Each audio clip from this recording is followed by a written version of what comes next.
Hello everyone, welcome back to my channel. So in today's video we'll be talking about AWS roadmap, and we will be outlining the steps an individual needs to take to effectively adopt and utilize Amazon Web Services.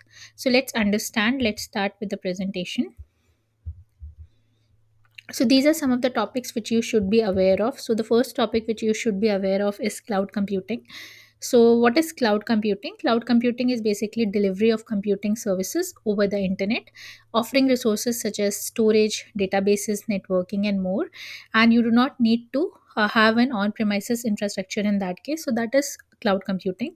And if we talk about cloud computing in layman terms, cloud computing is like renting a house. So instead of buying a one, when you rent, you use all the facilities and the rooms that are available in that house, and you don't worry about the maintenance or repairs. It is being taken care by the landlord. So it's similar to that concept, like you are renting out the computing resources like servers, storage, databases in the cloud. So instead of buying and maintaining your own servers and data centers, you can rent these resources from a cloud provider like AWS, Azure, or a Google Cloud platform, Google provider as well. So this way you can access computing power and storage as you need it without the hassle and cost of owning and managing physical hardware. So you need to understand the concept of cloud computing very clearly.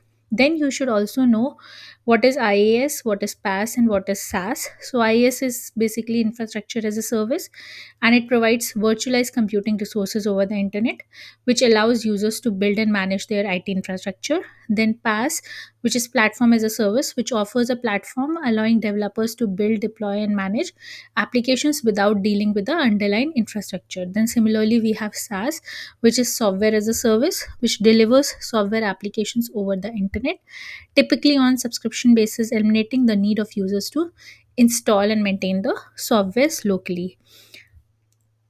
Once you know what is cloud computing, what is IaaS, PaaS, and SaaS, you should also be aware about the types of cloud, like what is public cloud, what is private cloud, and what is hybrid cloud. So basically, public cloud, the services are delivered over the public internet and shared across multiple organizations. That is a public cloud. And in case of private cloud, services are maintained on a private network and dedicated to a single organization, providing more control and privacy to that particular organization. Then hybrid cloud is basically combination of public cloud and private cloud, and it allows data and applications to be shared between these two types of cloud services. So once you are aware of all these cloud services, then you should get in-depth understanding of AWS global infrastructure, what is shared responsibility model, and then what is well architected framework. So you should be aware about that as well. So in case of shared responsibility model, AWS operates under shared responsibility model. So basically the responsibility is shared between both AWS and customers as well. So AWS is responsible for security of the cloud infrastructure, for example, and customers are responsible for securing the data and applications in the cloud. So you need to understand where the division of these responsibilities takes place and who handles what kind of responsibilities.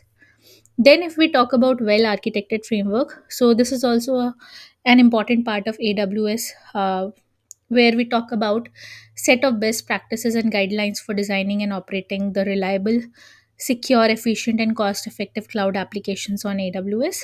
So, AWS well architected framework, it basically comprises of six pillars. It comprises of operational excellence pillar, security pillar, reliability pillar, then performance efficiency pillar, cost optimization pillar, and sustainability pillar. So these are some of the pillars that are being provided by AWS well architected framework.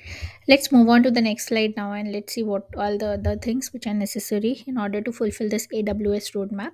So there are certain AWS essential services which you should be aware of. I have made an in-depth video on which all AWS services you should be aware of, but we will just go through all these services one by one. So the first service is IAM, Identity and Access Management Service. So it basically provides you with the management of user access and permission. It's a very important service and a very important part of AWS security services. Then the next one is EC2, which most of us are aware of, which is Elastic Cloud Compute Cloud Service. It provides resizable compute capacity in the cloud.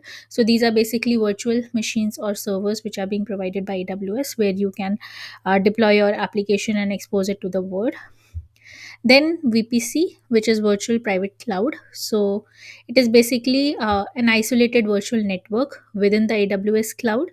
Then comes auto scaling. So it automatically adjusts the number of EC2 instances based on the demand. So if the demand is high, it will add the EC2 instances, and if the demand is low, it will reduce the number of instances. Then comes the storage service, which is S3, which is a very old storage service, simple storage service, and it is a scalable object storage for data storage and retrieval. Then comes SES, which is simple email service, email sending and receiving service. Route 53, which we are all are aware of, domain name system service. So it is basically a DNS web service which is being provided by AWS. Then we have CloudWatch, so which helps in monitoring AWS resources and applications. Then we have CloudFront, which is a content delivery network CDN service. Then we have DynamoDB, which is a fully managed NoSQL database service. And after that, we have RDS, which is relational database service, which is a managed relational database service. Then we have certain container services which are provided by AWS, such as AWS ECR, which is Elastic Container Registry. I have made a detailed video on this particular topic as well on ECR. You can go and check out this video, in which I have also showed you how you can push and pull the Docker container images on this registry in AWS. Then Amazon ECS, which is Elastic Container Service. It runs and manages Docker containers on a scalable cluster. Then a very important service, which is EKS, Elastic Kubernetes Service. It runs Kubernetes on AWS without managing the Kubernetes control plane. Then one of the serverless service which all of us should be aware of is Lambda, which runs the code without provisioning or managing of the servers. So that's it for today. I hope you like this video and this video was informative for you. So each of these topics and services is crucial for building a strong foundation in AWS and cloud computing. So if you like this video, please give it a thumbs up and please subscribe to my channel. Thank you. Bye bye.